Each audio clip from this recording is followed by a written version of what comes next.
qui vont maintenant monter. Je m'adresse à vous, parents. Vous avez pris connaissance du nouveau matériel. Vous avez vu des nouvelles feuilles. Ma femme a fait un cartable à la maison pour mettre les feuilles ensemble. Petite suggestion à 2 ou 3 $. Et vous pouvez voir, on est dans la création maintenant. Donc, on peut suivre. Nous, on a fait de ça au moins une fois par semaine. On fait une discussion en famille. On revient sur les questions. Nos enfants, maintenant, on en a 2 qui sont trop grands. Madeleine et Samuel ne sont plus dans cette partie-là, mais ils bénéficient du fait que Frédéric est en classe. Et là, il y a des discussions qui s'en suivent. Donc, c'est des temps bénis. Je vous encourage de le faire dans le culte familial. Et c'est aussi très intéressant, comme a dit Zacharie il y a quelques instants, que la jeunesse est en train de regarder la Genèse et les enfants sont en train de regarder aussi la création, le récit de la création et de la Genèse. Donc, il y a peut-être de quoi aussi à essayer de capitaliser là-dessus. Je vous encourage que ce soit dans nos discussions de famille. Ma sœur va vous faire distribuer une dernière fois ce matin les cartables avec le bottin téléphonique. Si tu as déjà fait les corrections, passe-le au prochain. Il y a 2 cartables identiques, donc ça se peut que ce ne soit pas dans le cartable que tu vas voir passer, mais assure-toi qu'on ait les informations à jour. On veut pouvoir te contacter, mais aussi on prépare le nouveau bottin téléphonique. J'aimerais vous inviter de tourner dans l'Évangile selon Luc au chapitre 12 ce matin. Nous allons lire la bonne parole de Dieu. Luc chapitre 12, verset 49. Et c'est Jésus qui continue de parler en disant, Luc 12, verset 49, « Je suis venu jeter un feu sur la terre. Qu'ai-je à désirer s'il est déjà allumé? Il est un baptême dont je dois être baptisé. Et combien il me tarde qu'il soit accompli. Pensez-vous que je sois venu apporter la paix sur la terre? Non, vous dis-je, mais la division. » Au verset 52. « Car désormais, 5 dans une maison seront divisés, 3 contre 2 et 2 contre 3, le père contre le fils et le fils contre le père, la mère contre la fille et la fille contre la mère, la belle-mère contre la belle-fille et la belle-fille contre la belle-mère. » Il dit encore aux foules, « Quand vous voyez un nuage se lever à l'Occident, vous dites aussitôt, la pluie s'en vient. Et il arrive ainsi. Et quand vous voyez souffler le vent du midi, vous dites, il fera chaud. Et cela arrive. Hypocrite. Vous savez discerner l'aspect de la terre et du ciel. Comment ne vous discernez pas ces temps-ci?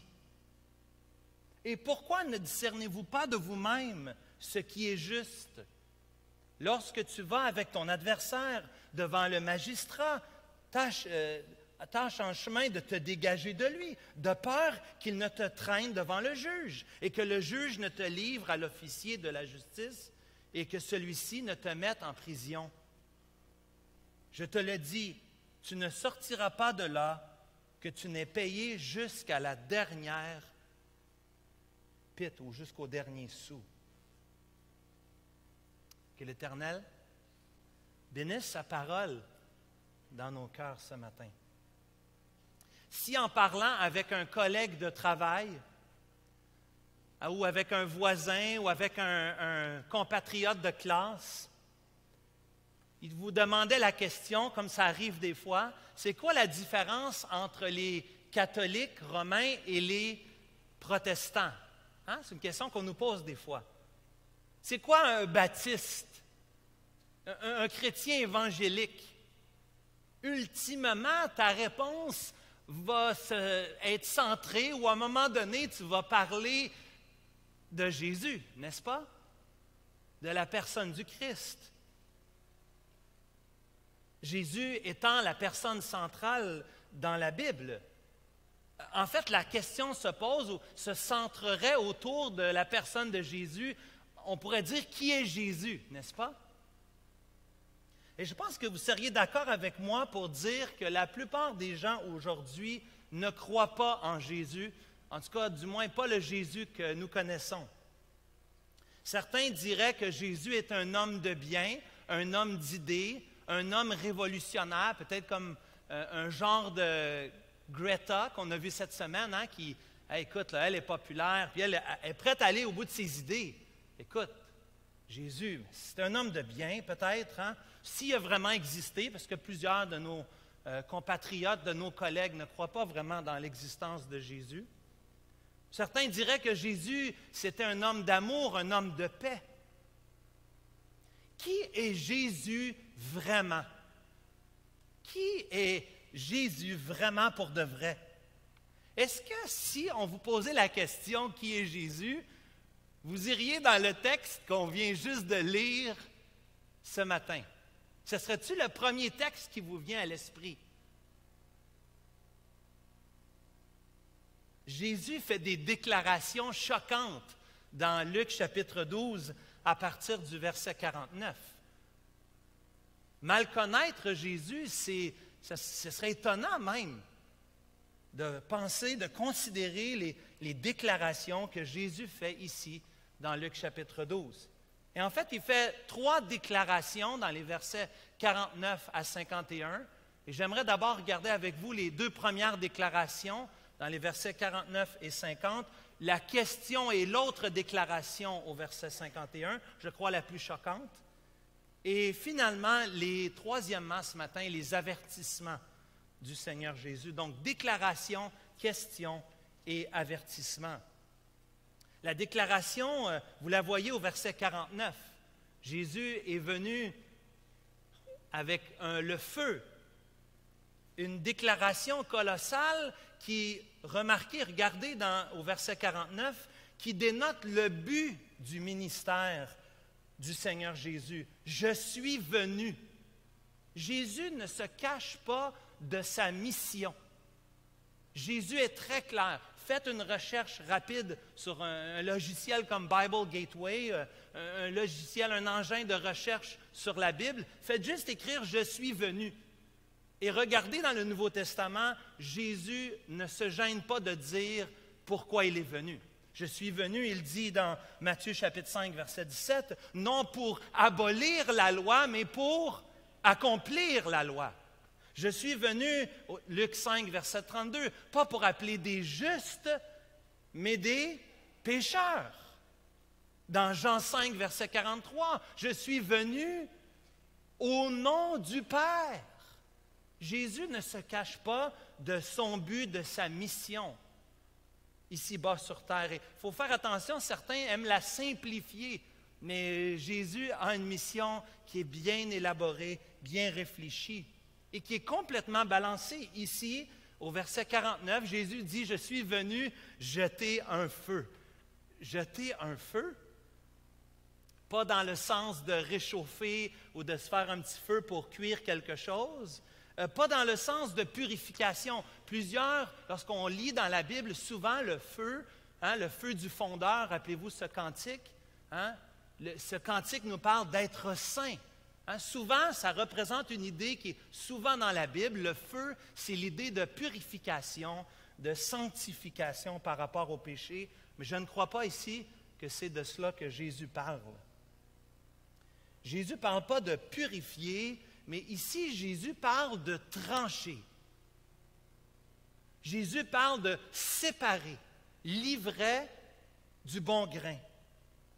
Jésus parle ici de juger avec autorité. C'est de ça qu'il parle, je crois, dans le sens du feu. Rappelez-vous le message qu'on a entendu la semaine dernière, que Daniel Thornton a prêché. Il nous a rappelé la pensée de Jésus, c'est « Veillez, soyez prêts, car le retour du Seigneur vient, il est inattendu et il est inévitable. » Le retour du Seigneur est inattendu et inévitable. Le jugement s'en vient. Soyez prêts. Et dans cette même foulée de pensée, je crois que Jésus prend l'image du feu pour montrer à quel point le feu est décisif. Ceux qui ont déjà vu une maison brûler, quand ça brûle, il ne reste pas grand-chose, on est d'accord? Que ce soit un feu d'origine électrique, que ce soit un feu de cheminée, un feu de foyer, que ce soit un feu de n'importe quel, intentionnel ou pas, un feu dans une maison, avec tout le bois qu'il y a dans nos maisons, il ne reste pas grand-chose. On est d'accord avec ça? Le feu a ce sens de trancher le débat, le jugement qui est à venir. Et en plus d'utiliser la métaphore du feu, deuxièmement, au verset 50, la deuxième déclaration ou affirmation, c'est l'affirmation du baptême.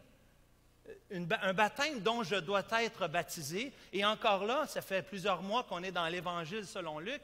On se rappelle dans Luc chapitre 3, verset 21, Jésus a été baptisé par Jean-Baptiste. Jésus est déjà baptisé. Pourquoi il parle ici d'un baptême dont il doit être baptisé? Il a déjà passé par les eaux du baptême. Comme on a vu la semaine passée avec Lucette, avec Mélodie, Jésus a été baptisé de la même façon, n'est-ce pas? Bien, pas dans un réservoir métallique avec l'eau de la ville de Montréal, mais avec l'eau du Jourdain, n'est-ce pas? Baptisé, immergé dans l'eau par Jean-Baptiste. Jésus ne parle pas ici de son baptême par immersion. Jésus parle du baptême en faisant référence à sa mort. D'être submergé, d'être dépassé par la mort. Parce que le baptême qu'on a vu la semaine passée, oui, Lucette et Mélodie ont fait exactement comme Jésus, en se faisant immerger dans l'eau, oui. Mais le baptême, c'est plus que de faire comme Jésus qui s'est fait mettre dans l'eau. Le baptême, c'est s'identifier avec la mort de Jésus et 3 jours plus tard, sa résurrection. Le baptême a une symbolique d'une théologie très profonde. Étudier Romains chapitre 6, les premiers versets, c'est fascinant. Et tantôt, on va prendre le repas du Seigneur, qui est l'autre image, l'autre symbole, qui représente aussi la mort du Seigneur Jésus. Son corps qui a été brisé, son sang qui a été versé pour nous. Ici, le baptême, c'est l'image de sa mort. Jésus parle en une image pour dire qu'il se prépare pour aller mourir. L'Évangile selon Luc, ça fait déjà plusieurs semaines qu'on est à partir du chapitre 9 jusqu'au chapitre 19. On est en train de marcher avec Jésus pour se rendre à Jérusalem, où le Seigneur Jésus va être crucifié sur une croix devant tous, devant les témoins. Le baptême d'eau, ici, Jésus, en parlant au verset 50 du baptême d'eau, il parle de sa mort qui est à venir, de son ensevelissement et de sa résurrection par la suite. Et Jésus, ici, déclare, ça se voit un peu moins dans notre traduction, mais dans l'original, ici, le mot « tarder », c'est l'idée d'être importuné ou dérangé ou avec difficulté. C'est plus que fatigant. Il y a l'idée de la souffrance qui est associée à ce mot dans l'original. Combien il me tarde qu'il soit accompli, combien c'est un fardeau pour moi, combien c'est difficile pour moi. Lisez Jean chapitre 12, au verset 24, il faut que le grain meure afin qu'il porte beaucoup de fruits. Et c'est là que Jésus dit, est-ce que je dois aller là? Jésus savait très bien, sa mission était très claire. Il savait, Luc chapitre 12, verset 50 nous dit que Jésus savait très bien qu'il s'en allait directement à la croix, qu'il s'en allait payer, mourir à notre place. Il l'a fait avec intention. Ce n'est pas des accidents de parcours, de circonstances.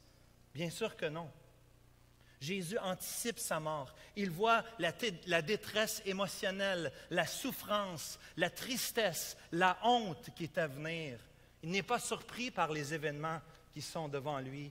Il se prépare pour donner sa vie pour nous.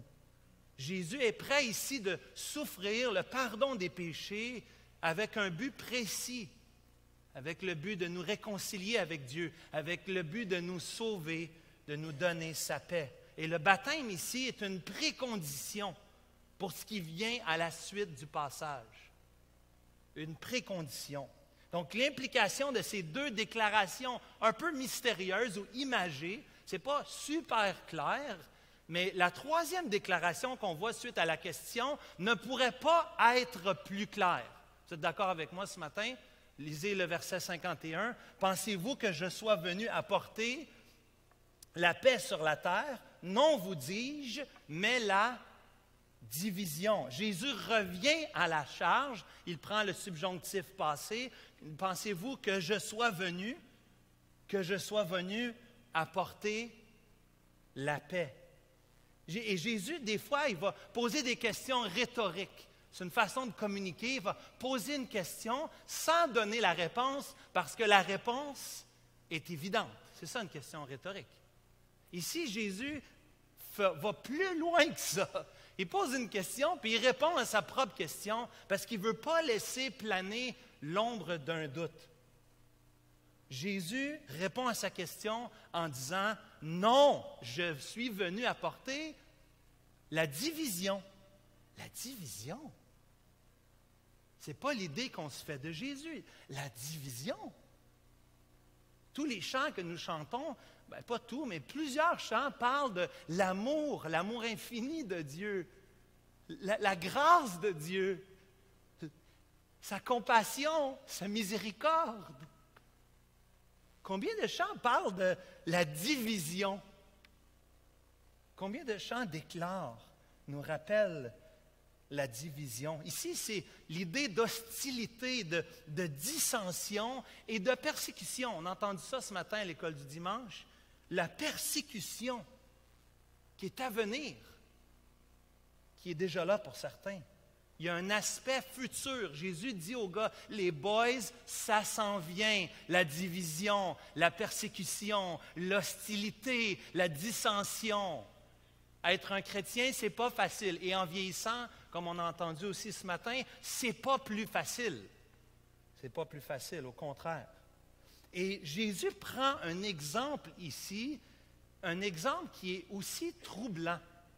Vous voyez dans les versets 52 et 53, Jésus prend un exemple pour montrer l'étendue de la division. Il prend un exemple familial. Et là, ça fait mal. Là, ce n'est pas les amis, ce n'est pas juste au travail, ce n'est pas juste dans l'Église. Et là, on parle du noyau familial. De 5 personnes. En plus, chez nous, on est 5. Hein? C'est exactement chez nous. Plusieurs familles ici, on a 3 enfants, mais il y en a qui en ont plus ou moins, mais c'est le même principe, vous comprenez? Ici, Jésus prend un exemple. Il dit, c'est 2 contre 3. Puis c'est 3 contre 2. Puis c'est les parents contre les enfants. C'est les filles contre la mère. C'est le père contre la fille ou le fils. Et Jésus, parce qu'il est plein de sagesse, réussit à rentrer la belle-mère là-dedans aussi. Hein? L'animosité, la division se rend même jusqu'à l'unité la plus faible, la plus proche, la plus petite, je devrais dire plutôt que plus faible, la plus petite unité, la famille. On s'attendrait au travail qu'il y ait de la division. On prend position pour Jésus. Tu es un patron, tu as des employés. Tu dis, moi je suis un chrétien, tu prends position pour Jésus. Tu dis, moi, j'aime Jésus. C'est normal que tes employés, peut-être qu'ils ne diront pas grand-chose, mais au fond d'eux autres, ils ne sont pas d'accord avec toi. Puis ça se voit dans leur vie, puis ça se voit dans leurs paroles. Il y a une division. Au travail, tu te dirais, c'est normal. À l'hôpital où je travaille, c'est normal que ce n'est pas tous les médecins, les préposés, les infirmières qui aiment Jésus. Mais à la maison, ça fait mal. Josué a dit, moi et ma maison, nous servirons l'Éternel. C'est un désir qu'il a. Est-ce que c'est ça qui arrive dans tous les cas? Je pourrais mettre le micro ici et laisser plusieurs familles parler de leur vie actuelle et même de leur vie passée. Comment l'Évangile est venu apporter une division, même au sein de leur propre famille. Êtes-vous d'accord avec ça ce matin? Est-ce que vous avez expérimenté ça? Vous avez vu ça dans votre vie? La division même dans la famille, dans ce qu'il y a de plus proche pour nous. Jésus dit, c'est normal. Si vous êtes divisé dans votre maison, au sujet de l'Évangile, c'est normal. Ce n'est pas anormal, c'est normal. Jésus n'est pas venu apporter la paix, mais la division. Ce n'est pas tous les gens qui viennent au Seigneur Jésus. On veut ça, moi je veux ça, c'est la prière, la numéro 1 pour mes enfants. C'est ce que je veux. Mais si mes enfants ne viennent pas au Seigneur, il y a une distance, il y a une séparation. Je parlais avec un homme hier qui me dit, une de mes filles ne connaît pas le Seigneur Jésus. Et il m'a dit, comment ça le peinait? Il me dit, il y a un mur, on n'est pas capable d'aller plus loin. Parce qu'on n'a pas le Seigneur, les deux. Et combien ça le peine, combien c'est sa requête de prière numéro 1 pour sa fille. Il voudrait tellement que sa fille aime le Seigneur Jésus et qu'ils puissent ensemble communier de façon intime. C'est la réalité pour plusieurs d'entre nous dans la pièce. Il faut se l'avouer aujourd'hui, avec chagrin, n'est-ce pas? Et ce n'est pas nouveau. Michée 7, verset 6, c'est une citation que Jésus fait de l'Ancien Testament dans Michée 7, verset 6, qui ressemble beaucoup au verset 53 que vous voyez sur l'écran. Non, mais je ne comprends pas Jésus. Je ne comprends pas. Je pensais que Jésus était amour. Je pensais que tu amènes la paix. Hein? Je vous donne ma paix, Jésus a dit. Pas comme le monde donne. Jean 14, verset 27. Hein? Je pensais, Jésus, que tu étais le prince de la paix. Noël s'en vient, ça vient vite. Tu es le prince de la paix. Gloire à Dieu dans les lieux très hauts. Paix sur la terre parmi les hommes qui l'agréent. Wow, paix sur la terre. Hein, Jésus a vu cette femme prostituée quand Jean-Marie avait prêché dans Luc chapitre 7, versets 36 à 50. Hein, vous vous rappelez? Va, ta foi t'a sauvé. Va en paix. Va en paix. Luc 8, verset 48. Lorsque Jésus parle à cette femme qui a touché son vêtement puis qui a été guérie, qu'est-ce qu'il lui dit?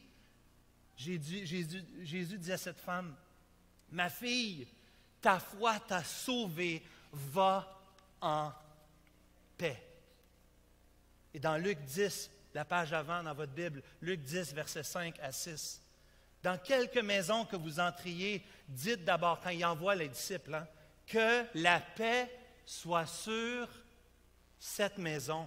Et s'il se trouve là un enfant de paix, votre paix reposera sur lui, sinon elle reviendra à vous. » Qu'est-ce qu'on voit dans ces passages? La paix, c'est pour qui? C'est pour qui la paix? Est-ce que c'est pour le monde entier? La paix ici est pour ceux qui se donnent à Christ. Dans Luc 10 au verset 6, s'il s'y trouve, il y a quand même un conditionnel. Il y a une condition pour avoir la paix. Ce n'est pas tout le monde qui va expérimenter la paix avec Jésus. Au contraire, la paix se trouve. Jésus dit, je vous donne ma paix, je ne donne pas comme le monde donne. À qui il parle dans Jean 14, verset 27? Est-ce qu'il parle au monde entier ou est-ce qu'il s'adresse à ses disciples, à ceux qui croient en lui, à ceux qui ont mis leur foi, et comme on a entendu ce matin, leur foi persévérante, une foi qui demeure en Jésus-Christ. La paix qui se trouve en Dieu par Christ vient à la suite de mettre notre foi en lui. C'est pas vrai que Jésus est venu apporter la paix sur la terre. C'est pas vrai.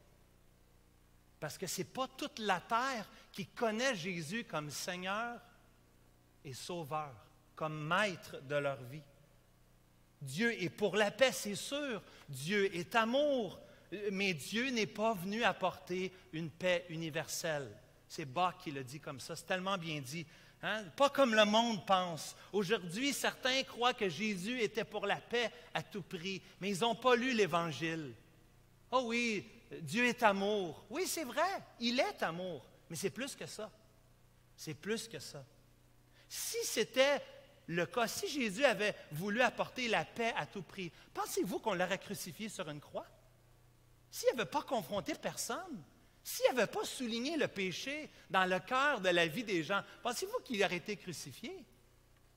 C'est sûr que non, il n'aurait pas été crucifié. S'il n'avait pas confronté le mal, le péché.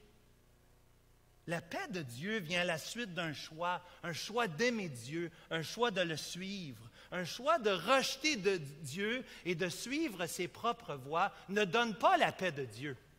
Être rebelle contre Dieu, tu ne vas pas obtenir la paix de Dieu. Ça ne fonctionne pas comme ça.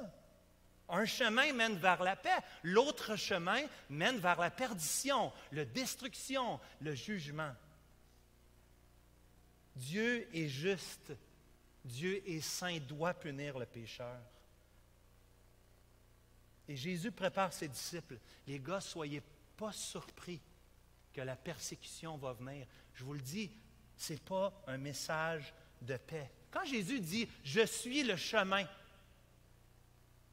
la vérité, la vie, est-ce que ça donne d'autres options? Le message de l'Évangile, c'est un message exclusif.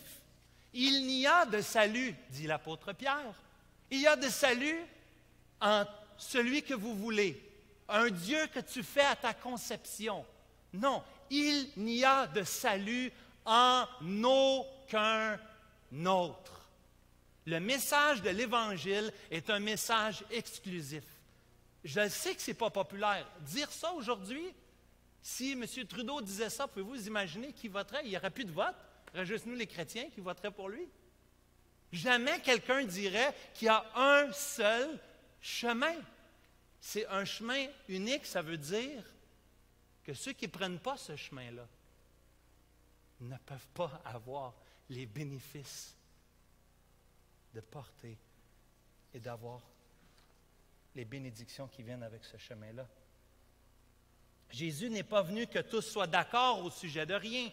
Aujourd'hui, il faudrait qu'on soit tous d'accord au sujet de rien. Pourquoi? Parce qu'on ne peut pas se mettre d'accord sur une vérité. Il n'y en a plus de vérité. Tout est relatif, ça dépend de ce que tu veux, ça dépend de ce que ça te fait du bien, ça dépend de ce que tu crois. Puis c'est bon pour toi, mais tant mieux pour toi. Vas-y. Moi, je n'ai pas besoin de ça. Toi, c'est ta béquille. Moi, je n'ai pas besoin de ta béquille, ton Jésus. Je n'ai pas besoin de ça, moi. Les gens se distancent. Ah, Dieu t'a amené la paix. Moi, je pense que c'est pour la paix. Ce que tu penses, c'est-tu vraiment important? Ce que je pense, c'est-tu vraiment important? Ce que lui, il pense. Ça, c'est important. Puis ce que lui dit, je ne suis pas venu apporter la paix. Non, monsieur. Non, madame. Un message exclusif. Ce que les gens n'aiment pas aujourd'hui, c'est qu'ils se font dire que c'est des pécheurs, puis qu'ils ont besoin d'un sauveur. Et que le seul sauveur s'appelle Jésus-Christ. Il n'y a pas d'autre moyen. Puis mon ami, tu es à l'école, puis tu vas prendre position pour Jésus, mais attends-toi que ça ne fera pas l'affaire des gens. Ah, il y a peut-être des conversions, il y a des gens qui sont convertis ici, il y a des amis qui sont ici, à ma droite, à votre gauche, qui, à l'université, ont entendu parler de Jésus, puis qui se sont donnés au Seigneur Jésus. Il y en a, mais ils sont rares. On a parlé pendant combien d'heures du dîner? Stéphane, moi, Normand, notre Bible ouverte, combien de fois on a ouvert la parole? Combien sont venus au Seigneur? Très peu. Jésus n'est pas venu apporter la paix, il est venu apporter la division. Il faut que tu te branches, il faut que tu te décides. Les jeunes, on prie pour vous, on vous a à cœur beaucoup. Mais ce n'est pas facile. Être un chrétien aujourd'hui, dans un monde pluraliste, de dire qu'il y a un message exclusif, aïe, aïe, aïe, vous n'allez pas vous faire aimer. Attendez-vous à ça. C'est ça que Jésus est en train de dire aux disciples. Soyons prêts. Soyons prêts, chacun d'entre nous. Et le prix est cher. On connaît des musulmans qui se sont convertis. Est-ce qu'ils ont été acclamés, appréciés par leur famille? Vous pensez? Au contraire, il y en a qui ne voulaient même pas venir au mariage. On se souvient d'un mariage il y a quelques années de cela. C'était touché, là. Les parents vont dire, on va aller à un mariage comme ça. Je suis en train d'approuver que mon fils il aime Jésus plus que Mohammed. Il y a des Juifs messianiques. Imaginez comment ils sont proches. Puis que là, on prend position pour Jésus. Tu crois dans le Jésus de la Bible? Tu crois que Jésus, c'est pas Jésus, il n'est pas encore venu. rejetés de leur famille, des Asiatiques. Sortez un petit peu d'ici. Là. En Amérique, on a une certaine latitude. On est en train de la perdre, c'est sûr. Mais pensez ailleurs dans le monde, le prix que ça coûte d'être un disciple de Jésus. Non, Jésus n'est pas venu apporter la paix, mais la division. Mais Jésus n'arrête pas là. Jésus ne s'arrête pas de parler aux disciples. Remarquez ce qu'il dit à partir du verset 54. On va terminer avec ça. Jésus s'adresse aussi à la foule.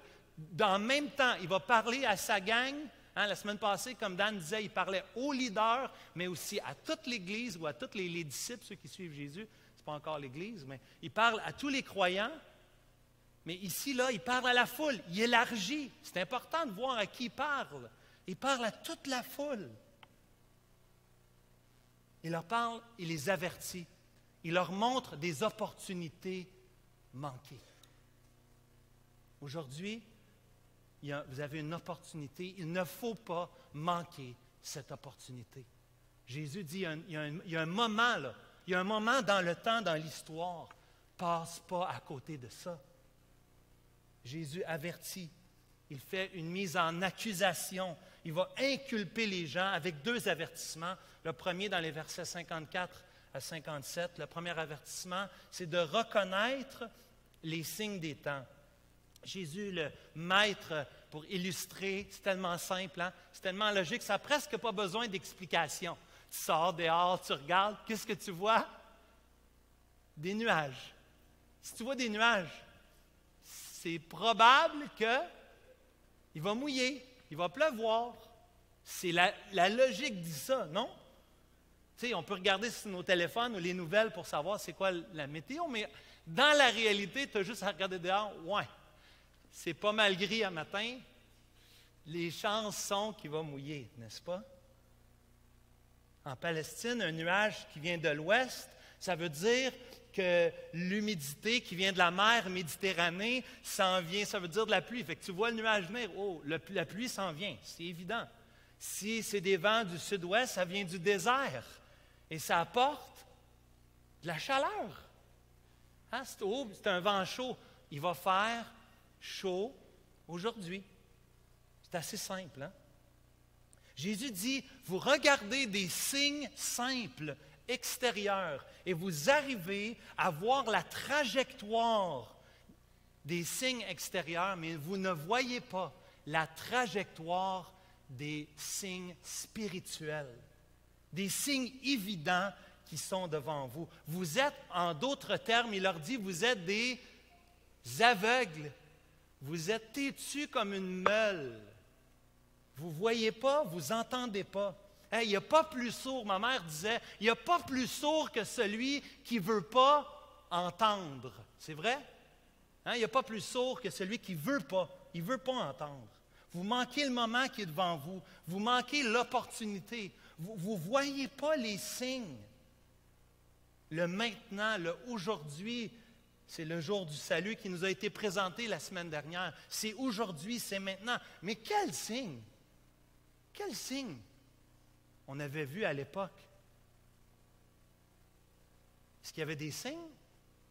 Des signes qui parlaient de la venue du Messie? Ou non? Eux, ils veulent toujours un autre miracle. Fais-nous encore du pain. Hein? Fais-nous encore des poissons. Pas besoin de travailler. Fais-nous à manger. C'est cool, ça. Non. Non. Jésus avait donné plein de signes. Reculez quelques chapitres. Regardez dans Luc chapitre 4, au verset 17. Jésus rentre dans la synagogue chez lui, à Nazareth. Il rentre dans sa synagogue, il rouvre le rouleau, il lit Ésaïe chapitre 61. Il dit, l'Esprit, verset 18, 4, 18, l'Esprit du Seigneur est sur moi parce qu'on m'a oint pour annoncer une bonne nouvelle aux pauvres. Il m'a envoyé pour guérir ceux qui ont le cœur brisé, pour proclamer aux captifs la délivrance et aux aveugles le recouvrement de la vue, pour renvoyer libres les opprimés, pour publier une année de grâce du Seigneur. Ensuite, il roula le livre, le remit aux serviteurs et s'assit. Tous ceux qui se trouvaient dans la synagogue avaient les regards fixés sur lui. Alors il commença à leur dire, verset 21, soulignez ça, « Aujourd'hui, cette parole de l'Écriture que vous venez d'entendre est accomplie. C'est accompli. Tournez un peu plus loin dans Luc chapitre 7 au verset 22 à 23. Jean-Baptiste, ça va mal à la chope. Jean-Baptiste, il est persécuté. Il a vu la division. Demandez à Jean-Baptiste, son corps a été divisé en deux. On a coupé la tête à Jean-Baptiste. Mais là, il est en prison. Ça ne va pas bien dans sa vie. Dans Luc chapitre 7, verset 22 à 23, qu'est-ce que Jésus dit aux disciples de Jean-Baptiste? Qu'est-ce qu'il leur dit pour dire, va dire à Jean-Baptiste, es-tu celui qui doit venir? Oui, oui. C'est moi qui dois venir. Regarde le verset 22-23. Jésus leur répondit, allez rapporter à Jean ce que vous avez vu et entendu. Les aveugles voient. Les boiteux marchent. Les lépreux sont purifiés. Les sourds entendent. Les morts ressuscitent. La bonne nouvelle est annoncée aux pauvres. Heureux celui pour qui je ne serai pas une occasion de chute. Jésus, par la parole de Dieu, aujourd'hui, nous avons les yeux. Nous avons les yeux pour voir ce que la parole nous dit. Jésus est celui qui devait venir. Il a accompli toutes les prophéties à son sujet. Il a fait ça. Nous, on n'a pas besoin de voir des miracles devant nous aujourd'hui parce qu'on a la parole de Dieu. On a tout ce qu'on a besoin pour croire en lui. C'est lui, Jésus. C'est lui qui devait venir. Les signes sont évidents. Pourtant, la foule est là puis veut un autre miracle. Donne-nous un autre signe. Es-tu celui-ci? C'est-tu vraiment toi? C'est pas toi. Ça ne peut pas être toi. Ce n'est pas la conception qu'ils avaient d'un sauveur. Jésus, il dit, vous êtes... Hey, l'accusation, regardez là. Soulignez ce mot-là, c'est gros, au verset 56. Vous êtes des hypocrites. Il les accuse d'être des hypocrites. Pas dans le sens des hypocrites comme des acteurs qui sont en train de jouer la comédie. Jésus les traite d'hypocrites. Vous avez plus que le minimum de signes que vous avez besoin de voir, mais vous faites à semblant de ne pas voir, de ne pas reconnaître. Vous demandez un autre signe, vous demandez encore d'autres choses. Vous êtes hypocrite. Vous ne voyez pas l'évidence qui est devant vous. À la place de voir l'évidence, vous tournez le visage. Jésus est en train d'essayer de les réveiller. Jésus, c'est comme s'il prenait par les épaules et dit « Allô, c'est pas évident. » Bien plus que le nuage ou la chaleur. Les évidences des signes que Jésus est le Messie sont là. Allez dans Luc 19, verset 41. Je vous donne plus qu'un signe. Regardez le cœur de Jésus. Le cœur brisé. Jésus a le cœur brisé. C'est la fin, hein? C'est la fin de sa marche vers Jérusalem. Comme il s'approchait de la ville, Jésus, en la voyant, il pleura sur elle. Jésus pleure. Si toi aussi, au moins en ce jour qui t'est donné, tu connais les choses qui appartiennent à ta paix, mais maintenant elles sont cachées à tes yeux. Il viendra sur toi des jours où tes ennemis t'environneront de tranchées, t'enfermeront, te serreront de toutes parts, ils te détruiront, toi et tes enfants au milieu de toi. Ils ne laisseront pas en toi pierre sur pierre, parce que tu n'as pas connu le temps où tu as été visité. Jésus pleure. Jésus est triste de voir le rejet du message. Les signes sont évidents, mais l'hypocrisie est remplie. Partout. Mon peuple, les gens de ma nation, qui se détournent de lui, qui sont détruits. Jésus voit ça venir. Il veut empêcher. Pourquoi vous ne discernez pas vous-même ce qui est juste? Pourquoi vous ne voyez pas? Pourquoi vous n'avez pas plus d'acuité pour faire 1 plus 1, ça fait 2? C'est moi le Messie qui a été annoncé depuis l'Ancien Testament. Mais vous ne le voyez pas parce que votre cœur est dur comme de la roche. Parce que vous avez les oreilles bouchées, puis vous ne voulez pas entendre parce que vous fermez vos yeux, mais les signes sont évidents. Et Jésus conclut en disant un deuxième avertissement, et c'est notre conclusion ce matin. Jésus dit, dépêche-toi. Dépêche-toi d'aller voir le syndic de faillite. Grouille, cours vers le banquier. Dépêche-toi. Tu es endetté par-dessus la tête avec ton péché. Les conséquences du rejet du Messie, du Sauveur, sont évidentes devant toi.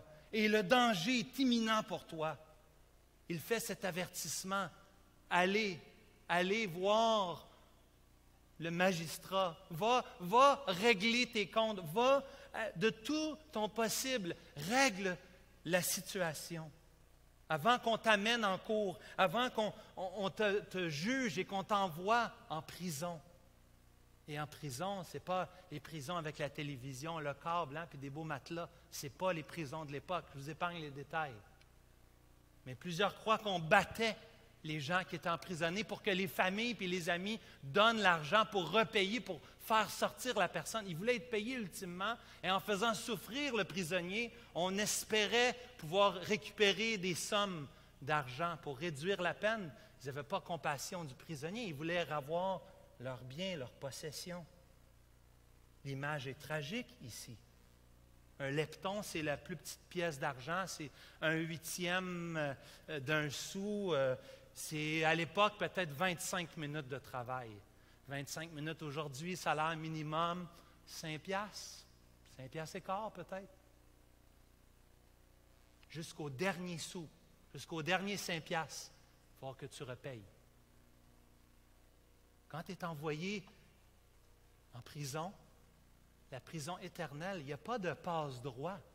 Non, la grâce, c'est aujourd'hui qu'il faut la prendre. Si tu ne la prends pas aujourd'hui, tu choisis de vivre avec les conséquences de la loi. Et les conséquences de la loi, tu dois repayer chaque sou, chaque lepton. La plus petite monnaie, tu dois la repayer. Aujourd'hui, c'est peut-être 5 piastres. 5 piastres, c'est quoi 5 piastres? Si tu es endetté, tu dois repayer jusqu'à la dernière cent. L'enjeu est éternel, l'enjeu est imminent pour chacun d'entre nous. Si tu rejettes Jésus aujourd'hui, la conséquence est éternelle. Jésus te dit, ne fais pas ça. Règle tes comptes aujourd'hui. Attends pas d'aller devant le juge, devant le jury pour que d'autres décident pour toi. Dépêche-toi, aujourd'hui même, c'est le jour du salut. Le jour de placer ta confiance en Jésus pour obtenir la paix de Jésus. Parce que Jésus, il a payé jusqu'au dernier sou. Jésus a payé ce qui devait être payé pour te libérer de tes péchés, de la conséquence de tes péchés.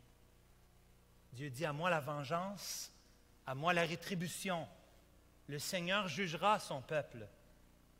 Hébreux 10, c'est une chose terrible que de tomber entre les mains du Dieu vivant. Si tu n'es pas un croyant aujourd'hui, tu dois, je t'en supplie, je te le demande,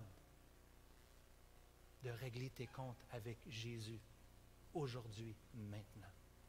N'attends pas une seconde de plus. Ne passe pas à côté de l'opportunité. Reconnais les signes des temps. Jésus est le Christ. Jésus est le Messie, celui qui devait venir pour sauver son peuple de ses péchés. La parole est venue chez les siens ne l'ont point reçue, mais à ceux qui l'ont reçue, à ceux qui croient en son nom, elle a donné le pouvoir de devenir enfants de Dieu, lesquels sont nés non du sang, ni de la volonté de la chair, ni de la volonté de l'homme, mais de Dieu. Tu peux aujourd'hui, tu peux t'arranger avant qu'il soit trop tard. Tu peux le faire aujourd'hui. Pour toi qui es un chrétien aujourd'hui, ce passage nous parle de l'urgence de parler de Jésus. On a besoin de parler de Jésus et on a besoin de savoir au préalable, à l'avance. Ce n'est pas un message qui va faire l'affaire des gens. Dire aux gens qui sont pécheurs, qu'ils ont besoin d'un sauveur, attendez-vous, ça apporte la division. Mais faites-le, faisons-le le plus rapidement possible. Oui, il y aura des pressions, même dans nos familles, de suivre Jésus. Mais soyons des missionnaires. Comme j'ai entendu de l'autre côté ce matin, soyons des missionnaires. Le jugement vient rapidement. Encourageons les gens de régler leur compte avec Dieu. Père, nous te remercions ce matin pour ta parole. Nous voulons maintenant prendre le repas du Seigneur. Jésus, si on prend ce repas, nous qui étions endettés, nous qui étions condamnés à cause de nos fautes, toi, Jésus, tu as payé la dette pour nous. Pour nous qui sommes chrétiens, tu as fait de nous qui étions des ennemis, tu as fait de nous tes enfants d'adoption, tes enfants bien-aimés. J'invite les placeurs de s'avancer, s'il vous plaît. Nous voulons te chanter, Seigneur. Nous voulons déclarer que tu es notre Sauveur.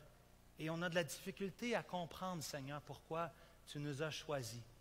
Pourquoi tu as ouvert les yeux de notre cœur, afin qu'on puisse comprendre les bonnes nouvelles de Jésus-Christ. Jésus, merci d'avoir tout payé à la croix pour nous.